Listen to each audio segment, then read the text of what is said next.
for the impact section, and we're going to start with someone who just flew in from South Africa, and she's going back to South Africa. She came purposely for this, so she wants to impact her own life and also share experience with all of us in this summit. I'd like you to put your hands together to welcome Dr. Esperance Luvindao. I think I got that. Doctor, thank you. Yes, welcome. Thank you so much, Doctor. Good morning, everybody. Can you all hear me? No, you cannot. Can you all hear me? Still not? Okay, but my mic is on. So I'm going to try and speak a little bit louder. Can we all hear me? Yes? All right, so the first rule is I don't like a quiet crowd. I don't, because you heard I flew all the way. I'm actually from Namibia, but you heard I flew all the way from South Africa because I had to connect from South Africa. So if you guys are quiet and you're not responding and I make a joke and you don't laugh, you're going to make me feel bad. Do you guys want to make me feel bad? Okay, so let me start by telling you all a little story. In my first year of working as a medical doctor in Namibia, I was on call. So I was on duty that night. And usually what happens is when the nurse wants you to come because there's an emergency, they will call and they'll say, "Good afternoon, doctor," or "Good evening, doctor. We have a 7-year-old male, a known asthmatic. He came into the hospital, he's not breathing, these are his vitals." And then I will give instructions over the phone and say, "I'm on my way, I'm coming." But on this particular night, the nurse called. It was around 8 o'clock in the evening. The nurse called, and all she said was, "Doc, Ward 7, come now." And as I listened to her speak, I could hear in the background that there were women crying. And there was one particular voice that stood out, and she was wailing like someone had just died. And so I didn't ask any questions. I dropped my phone. I was in bed that night, and I was wearing my pajamas. And I stayed inside the hospital. So I didn't take my car. There was no time. I ran in my pajamas. I got to the ward in about a minute and a half. And when I got there, there was nobody outside. There was a group of women standing by a door, and they were all crying, but they were surrounding one particular woman. And this woman sounded familiar because it's the same voice I heard over the phone crying. And so I ran into the door and I shut the door behind me, and there was a bed. There was a 7-year-old boy lying on the bed, and the nurse was standing next to him. She was shaking. So I got onto the bed. All right, this mic is a little bit distractive. I got onto the bed and I started resuscitating. So I went 1, 2, 3, and the nurse gave oxygen. 1, 2, 3, and the nurse gave oxygen. 1, 2, 3, and the nurse gave oxygen. A couple of minutes later, there was no response, so I said, "Push adrenaline." They gave adrenaline. We continued. Now, if any of you are in the healthcare field, you know that resuscitation is not meant to be done by 1, 2 people. Because ultimately what's supposed to happen is you get so tired that you need to swap. But there was nobody there. This is a state hospital. We're in the rural area, so it's the 2 of us. So we kept going. And I remember I was drenched in sweat and I felt like my hands were about to collapse. And I looked at the clock and we had been going for 50 minutes straight. Anybody in the healthcare sector will also tell you that's not supposed to happen, because by then you know what the fate is. I looked at the nurse, she looked at me, he was gone. So I got out from the bed, I looked at the clock and it was 8:55 that day.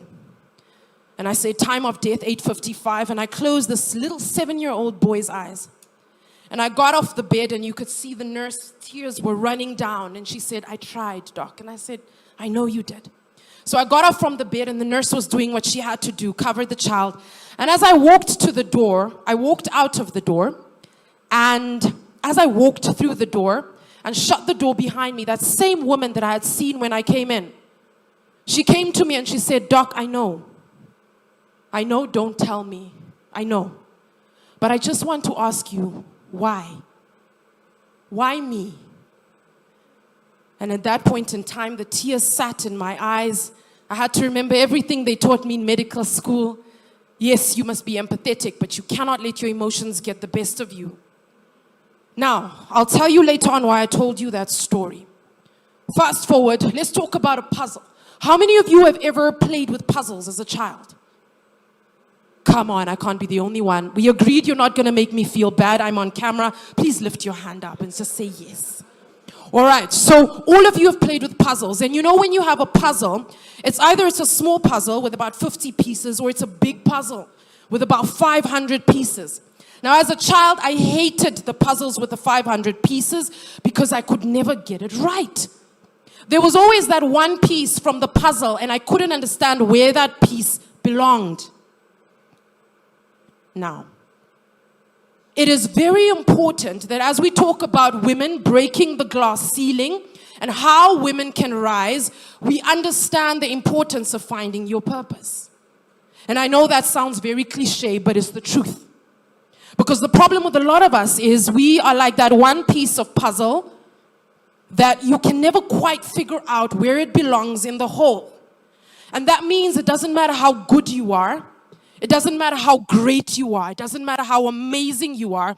If you can't find how you fit in the greater scheme of things, you will never achieve sustainable development. And that is the truth. You can quote me on it. It doesn't matter how great you are. You can be the most amazing humanitarian in your country. And someone said something interesting. They said the problem with women is we don't like it when other people rise. And so before I move to the next level, let me say one thing. The biggest favor you can do yourself by being at a summit like this is understanding what we call symbiotic relationships. So in symbiotic relationships, we are parasites and we leech off of each other. And that's me. I'll tell you the one thing about me, I'm never threatened by another woman. Never, ever, ever. What I will do is when I notice, as I walked in the room, I was looking around. And it is always my job, in my mind, I taught myself from a very young age, I will always see the next woman as an inspiration. What can I gain from you? What can I leech off of you? You might see me as a threat. It's your problem. I just want to learn from you. So as I sat there, I met this woman. She was sitting right next to me. And she was so friendly. She was so amazing. She told me she's from Sierra Leone. Is that correct? And I met her and I was just wowed by her confidence. Your confidence is on point. And then I met another woman and she was speaking. I've never met her before, ever. But she was speaking. And as I heard her speak, I said to myself, that sounds like the next president to me. You see? So for me, my job is not to be intimidated. My job is to find your strength and pick it out. So you ask yourself, how does a symbiotic relationship work? You just gave them compliments. The thing now is, if I think she's going to be president, I'll ask myself, what makes me think she's going to be president? What skills does she have? And how can I leech off of her? You're not leaving without giving me your number, by the way. All right? If I think she's confident, I'm going to make sure that I learn, how is she this confident? Right? So fast forward, I know I only have 20 minutes and I know when MC starts looking, your time is up. But fast forward very, very quickly. The third thing that I wanted to talk about quickly is never let anybody's reality become yours. As a young woman, older women would always tell me and say, Esperance, you want to get married one day. Marriage is hard. Esperance, you want to have children. I want to have 7 children. Let me tell you an very interesting story. So my parents are from the Democratic Republic of Congo. So I speak Lingala, I speak Swahili, I speak French. Okay?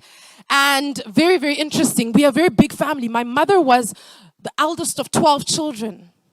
So unlike a lot of women my age, I actually want 8 children. Now, I see people are laughing here. It's the truth. But you see, the interesting thing about that is I've met a lot of older women that will tell me, you want to have so many children? Having children is hard. I am a medical doctor, I'm a speaker, I'm a public speaking coach, I'm a humanitarian and a healthcare advocate. And people will always tell me, Esperance, you're biting off more than you can chew.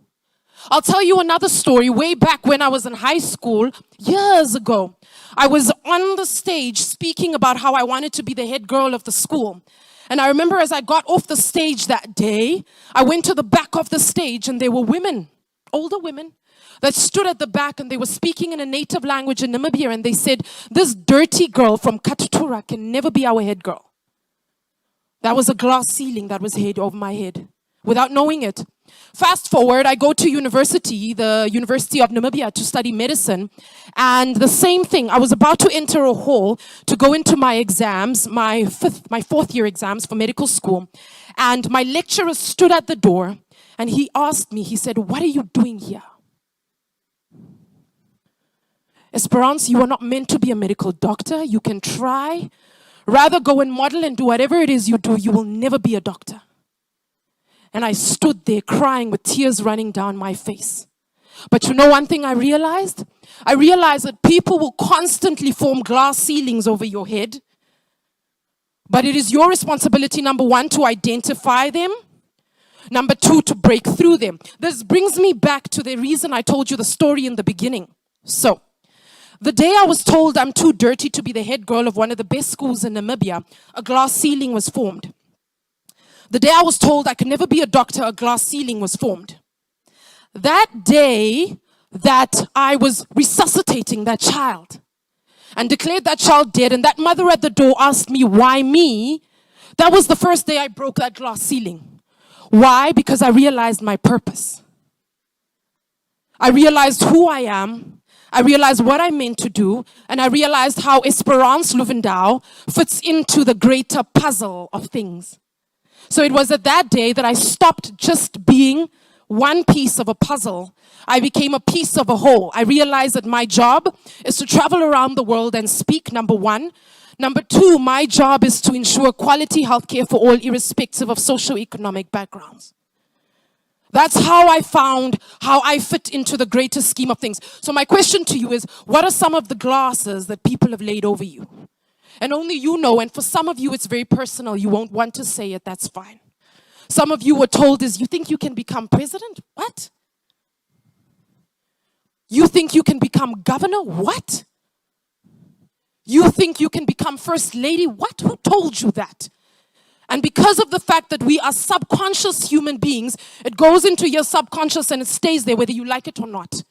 Every single one of us, if I went around this room, all of you would be able to tell me something that someone said about you at some point, even if it was a friend. And you know, the thing with women is a lot of the times we say things as a joke, but we're being honest. And so those things stick at the back. I was told in high school, I was told your English is poor. You can never amount to anything. And that was when I decided I wanted to be a public speaker and travel around the world and speak. So it brings me to my last point. I didn't introduce myself. My name is Esperance Luvindao. So I'm a medical doctor. I'm a speaker. I own a public speaking university. I'm a healthcare advocate. And I'm a humanitarian. Now, there was one time I was speaking at an event with women.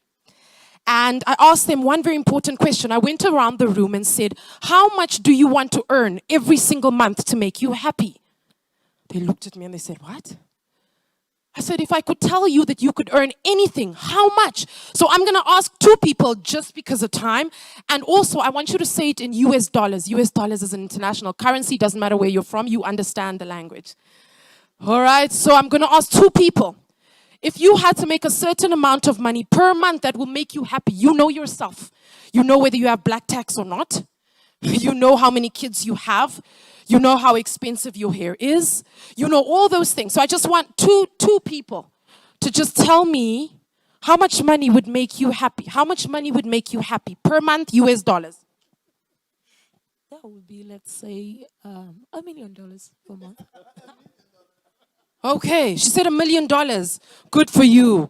I want to ask one more person per month. How much would make you happy? $1 million. Yo. I wasn't prepared for that. I think I was I was not prepared for that. I love it. Can we clap hands for them, please?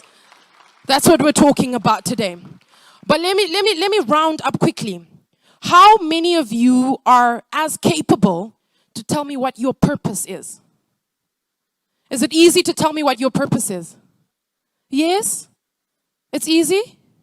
Not for all of you. I see some of you are nodding your heads. Not for all of you. Right? Not for all of you. Now, as I sum up, let me say this very, very, very important thing. One of the most important things I have ever learned in life is if you ever want to rise, you must decide where you want to rise. Now that's very important because remember at the beginning, we spoke about glass ceilings. I spoke about breaking that glass ceiling, but anybody within the science field will tell you, in order to break something, you need to apply constant pressure. The problem with a lot of women is we are everywhere. So we're trying to break, but we don't know where exactly we're meant to be. So we're trying everywhere. And the problem is you never stay in one place long enough to apply enough pressure to break the glass ceiling. Right? So the more pressure you apply, and what does that take? It means you need to know where you are supposed to be. That means you need to know your purpose. Now let me sum it up because a lot of people always say, Esperance, you talk about purpose like it's easy. Finding your purpose is not the easiest thing. I understand that. I accept it. I'm not making light of it. But my thing is, once you get on your journey to finding your purpose, what are the 3 things that you do? Point number 1, you get a mentor. People spoke about it. I'll say it in one sentence. If you as a woman continue to be intimidated by women you should be learning from, you are doomed for failure. I'll say it again. If you as a woman continue to be intimidated by women that you should be learning from, you are doomed for failure. So you find a mentor, you sit at their feet, you learn. The second and the third thing is the thing people tell you that you are good at, usually that will tell you where your purpose sort of lies. So you look at your life and you try and find that pattern. People say, Esperance, when you speak, a whole room listens. Esperance, when you speak, you're really passionate. Those are indicators. And then the last thing is things that you are generally very, very good at. Before I got any sort of training in public speaking, I was just a good speaker. I used to do poetry. I'm a poet. So to end it off, I leave you with this. It's a poem by Maya Angelou. You may write me down in history with your bitter lies, but still I rise. Yes. Do you want to see me broken? With my head bowed down and my eyes lowered and my shoulders falling down like tears. Whimpering in my cries, but still I rise. You may shoot me with your words, you may cut me with your eyes. You may kill me with your hate, but still I rise. Thank you very much.